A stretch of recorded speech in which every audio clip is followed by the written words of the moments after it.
April 25, 1945. Outskirts of Berlin. The night sky is a faint bruised gray, veiled in drifting smoke from burning suburbs. Somewhere beyond the Oder River, a low, pulsing hum cuts through the silence. Not the roar of Messerschmitts or the drone of Heinkels, but something softer, stranger.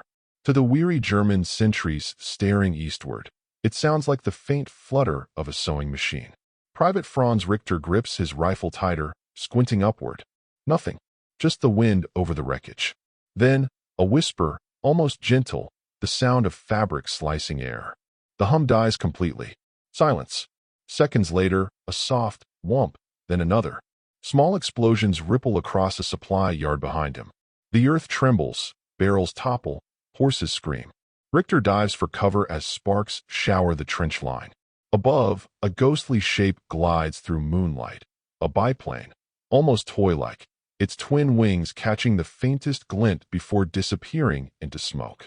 By the time he dares to look again, it's gone. Only the echo of the explosion remains. The men call them Nachthexen, the night witches. Far from the front line, in a forward airfield outside Poznan, Major Yevdokia Bershanskaya, commander of the 588th Night Bomber Regiment, listens to the static of her field radio. Her pilots are still out, 6 aircraft tonight, each carrying 2 small 50-kilogram bombs, each crew made up of women barely in their 20s. Their targets, German fuel depots and rail junctions feeding the defense of Berlin. Report from Section 3. She murmurs, leaning closer. Static. Then a faint voice. This is Tatiana. Approaching primary target. Engines off. Bershanskaya exhales, her gloved hands tightening around her thermos. The women are gliding now, invisible against the clouds, the Po-2 engines silent. For 2 years, the men of the Red Army had scoffed. Paper kites, girl pilots, nurses with wings. But tonight, even hardened generals would pause to listen. The faint rustle of linen wings over Berlin. The whisper that meant fire from the sky. 3 hours earlier, at a muddy forward strip near Kustrin, the night witches had prepared their fragile aircraft under a moonless sky. There were no headlights, no hangars, no paved runways, just the glow of lanterns muffled under blankets, the buzz of insects, and the quiet determination of women who had done this hundreds of times before. The Polikarpov Po-2 was a relic, a 1920s crop duster made of plywood and canvas, with a top speed barely touching 90 miles per hour. German soldiers joked that one bullet could tear its wing apart. Yet that frailty was its genius. Flying low and slow, the Po-2 was nearly impossible for radar to detect. By the time the Germans heard its approach, it was already gliding overhead with its engine cut, bombs released, and pilots vanishing into darkness. Check your altimeter, Tanya. 300 meters. Too high, dropping to 250. The intercom crackled between Lieutenant Tatiana Makarova and her navigator Irina Sabrova, both 22 years old, both veterans of more than 600 sorties. Sabrova leaned forward in the icy cockpit, flashlight wedged between her knees, tracing the map with a trembling pencil. The city ahead was glowing faintly, not from light, but from fire. That's Berlin, she whispered. Looks like hell itself. Tatiana didn't answer. Her fingers tightened on the control stick. At this speed, even a single tracer round could ignite their fuel tank. She flipped the switch to idle. The engine coughed, sputtered, then went dead. Now came the silence. Only the whistle of air over canvas. Below, the city flickered with muzzle flashes and searchlights. German anti-aircraft crews strained their eyes, trying to pick out the tiny silhouettes among thousands of falling embers. When they did, it was too late. The bombs were already tumbling, small black specks vanishing into the inferno below. Sabrova counted under her breath. 1, 2, 3. Then the shockwave hit. A muffled boom. Then another. Then a chorus of explosions blooming across the depot yard. Tatiana restarted the engine with a cough and a plume of smoke. Let's go home, she said, voice steady. They banked east into the night, leaving behind burning fuel tanks and chaos. Back at the airfield, the other crews prepared for their turn. Mechanics in greasy overalls, most of them young men, helped reload the fragile planes. They no longer laughed at the regiment's nickname. The Night Witches had flown over 24,000 missions by now, more than any other Soviet bomber unit. Major Brushansky stepped outside her command tent, scanning the horizon. The faint growl of engines echoed in the distance. "Berlin burns tonight," one mechanic muttered. Brushansky nodded. "And the witches are the wind." The wind was cold and steady over the Oder River, carrying with it the scent of smoke and oil. Inside the cramped cockpit of another Po-2, Senior Lieutenant Nadezhda Popova squinted through her goggles, eyes stinging from exhaust fumes. Her co-pilot, Yekaterina Ryabova, held a stopwatch in one hand, her other hand resting on the bomb release lever. They had been flying since sunset. This was sortie number 7 tonight. Below them, flashes of light rippled through the gloom. German anti-aircraft fire, or what the Soviet flyers called the flak flowers. Black puffs erupted in slow motion, each burst surrounded by shimmering shards of shrapnel. The Po-2 trembled as the shock waves buffeted its paper-thin wings.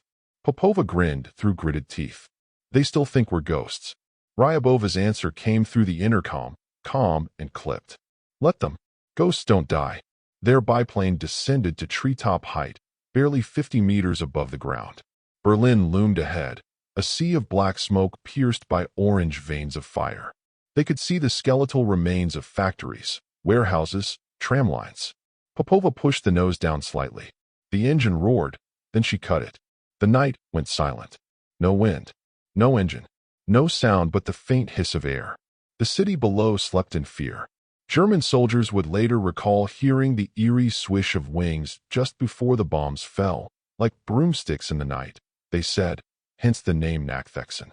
To the Soviets, it was music, the melody of vengeance. Ryabova pulled the release lever. 2 small bombs fell away, spinning into darkness. Seconds later, the explosions rippled through a tram depot on the city's edge, lighting up the sky in orange and white. Popova pulled the stick back sharply, the biplane lurching upward. Tracers followed, red lines slashing the air, but the Po-2 was already gone, swallowed by cloud and night. By dawn, the night witches returned one by one to their muddy field. Engines sputtered, oil smoked, and wings were riddled with holes, but they had all made it back. Mechanics rushed to greet them with blankets and steaming tea. Major Brushansky stepped forward, her face hard to read. "Berlin?" she asked. Popova saluted, boots caked with frost. "Berlin burns, Comrade Major." Behind her, the rising sun bled through the smoke like a wound across the horizon. The women watched in silence. They had flown through death, again and again, and now the Reich was in its final days. For the first time in years, the night witches allowed themselves to breathe. May 8, 1945. Near Tempelhof, Berlin. The war was ending, but the sky above the ruined city still echoed with the low drone of aircraft, Soviet bombers, transport planes, reconnaissance flights marking the death throes of the Third Reich. Amid that chaos, a few frail silhouettes still crossed the dawn, the Polikarpov Po-2s of the 588th Regiment, flying their final missions. The city beneath them was unrecognizable. From the air, Berlin looked like the surface of the moon, hollowed buildings, streets clogged with rubble, rivers of ash winding through shattered avenues. Here and there, white flags hung from windows. Smoke rose in the distance where the Reichstag once stood proud. Inside her cockpit, Lieutenant Irina Sabrova stared wordlessly at the ruins. She had flown more than 1,000 sorties, a record unmatched by any pilot in the Soviet Air Force, man or woman. Yet this morning, she felt no triumph. Her co-pilot, Tatyana Makarova, adjusted her scarf and whispered, "Do you think they'll remember us?" Irina smiled faintly beneath her frost-stiffened goggles. "They'll remember Berlin. That's enough." They made their final approach over a railway yard littered with twisted metal. The target had no strategic value now. It was symbolic, a final mark, a signature in fire. Irina throttled back the engine, felt the familiar vibration fade, and for the last time, they glided soundlessly through the cold air.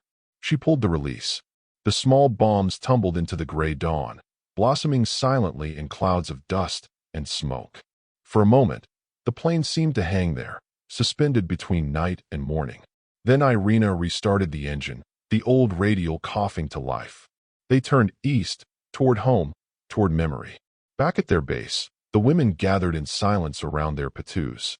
Mechanics leaned against fuel drums, too tired to speak. In the distance, a radio crackled.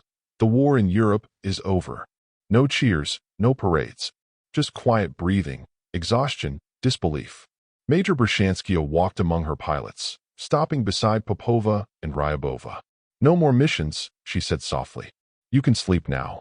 Popova looked down at her flight gloves, blackened with soot. "We'll try, Comrade Major," she murmured. That night, they sat together outside their tents, wrapped in blankets, watching the sky they had once haunted. The stars shimmered faintly above the ruined land. In the years to come, the world would give them a name, the Night Witches. To the Germans, they were phantoms. To the Soviets, heroes. But to each other, they were simply women who flew through darkness to keep their comrades alive. When asked years later what the sound of their aircraft had been like, Nadezhda Popova smiled and said, "Like whispers, the sound of courage itself."